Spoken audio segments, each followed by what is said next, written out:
O Povo e a Ralé, por Olavo de Carvalho, 17 de abril de 2015. Karl Marx podia ter todos os defeitos do mundo, desde a vigarice intelectual até as hemorroidas, mas ele sabia que a palavra proletário significa gente que trabalha, e não qualquer Zé Mané. Ele combatia o capitalismo porque achava que os ricos enriqueciam tomando o dinheiro dos pobres, o que é talvez a maior extravagância matemática que já passou por um cérebro humano, mas, reconheça-se o mérito, ele nunca confundiu trabalhador com vagabundo, povo com ralé. Alguns discípulos bastardos do autor de O Capital, uns riquinhos muito frescos e pedantes, fundaram um instituto em Frankfurt com o dinheiro de um milionário argentino e resolveram que valorizar antes o trabalho honesto do que os vícios e o crime era uma deplorável concessão de Marx ao espírito burguês. Usando dos mais requintados instrumentos da dialética, começaram ponderando que o problema não era bem o capitalismo e sim a civilização, e terminaram tirando daí a conclusão lógica de que para destruir a civilização o negócio era dar força aos incivilizados contra os civilizados. Os frankfurtianos não apostavam muito no paraíso socialista, mas acreditavam que a história era movida pela força do negativo, uma sugestão de Hegel que eles tomaram ao pé da letra, e que, portanto, o mais belo progresso consiste em destruir e depois destruir mais um pouco. Tentar ser razoável era apenas razão instrumental, artifício ideológico burguês. Séria mesmo, só a lógica negativa. A destruição era feita em dois planos.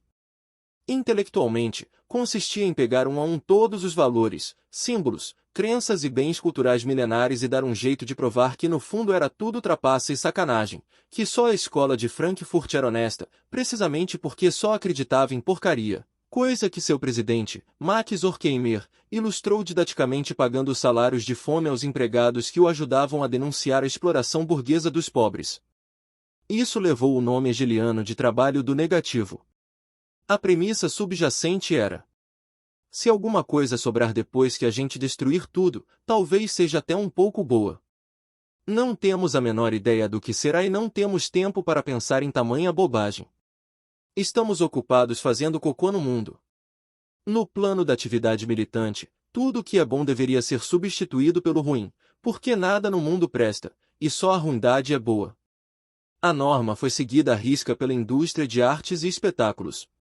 A música não podia ser melodiosa e harmônica, tinha de ser no mínimo dissonante, mas de preferência fazer um barulho dos diabos. No cinema, as cenas românticas foram substituídas pelo sexo explícito. Quando todo mundo enjoou de sexo, vieram doses mastodonticas de sangue, feridas supuradas, pernas arrancadas, olhos furados, deformidades físicas de toda a sorte, fruição estética digna de uma plateia highbrow. Nos filmes para crianças, os bichinhos foram substituídos por monstrengos disformes, para protegê-las da ideia perigosa de que existem coisas belas e pessoas boas. Na indumentária, mais elegante que uma barba de 3 dias, só mesmo vestir um smoking com sandálias havaianas, com as unhas dos pés bem compridas e sujas, é claro. A maquiagem das mulheres deveria sugerir que estavam mortas ou pelo menos com AIDS. Quem, na nossa geração, não assistiu a essa radical inversão das aparências? Ela está por toda parte. Logo esse princípio estético passou a ser também sociológico. O trabalhador honesto é uma fraude, só bandidos, drogados e doentes mentais têm dignidade. Abaixo o proletariado, viva a ralé! De todos os empreendimentos humanos, os mais dignos de respeito eram o sexo grupal e o consumo de drogas. De George Lukács a Herbert Marcuse, a escola de Frankfurt ilustrou seus próprios ensinamentos, descendo da mera revolta genérica contra a civilização à bajulação ostensiva da barbárie, da delinquência e da loucura. Vocês podem imaginar o sucesso que essas ideias tiveram no meio universitário. Desde a revelação dos crimes de Stalin, em 1956, o marxismo ortodoxo estava em baixa, era considerado coisa de gente velha e careta.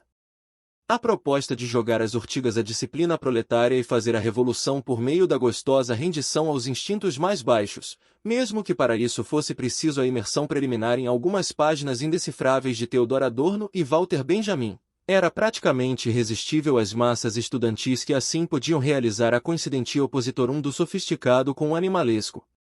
Com toda certeza, a influência da escola de Frankfurt, a partir dos anos 60 do século passado, foi muito maior sobre a esquerda nacional que a do marxismo-leninismo clássico.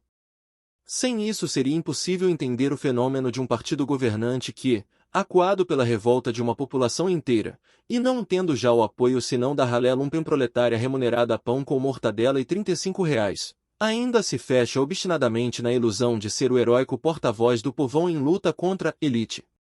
2 anos atrás, já expliquei neste mesmo jornal que uma falha estrutural de percepção levava a esquerda nacional a confundir sistematicamente o povo com o lumpenproletariado, de tal modo que, favorecendo o banditismo e praticando ela própria em doses continentais, ela acreditava estar fazendo bem às massas trabalhadoras, as quais, em justa retribuição de tamanha ofensa, hoje mostram detestá-la como a peste. O caderno de teses do 5º Congresso do PT é um dos documentos mais reveladores que já li sobre o estado subgalináceo a que os ensinamentos de Frankfurt podem reduzir os cérebros humanos. Não se esqueça de curtir esse vídeo e se inscrever no canal.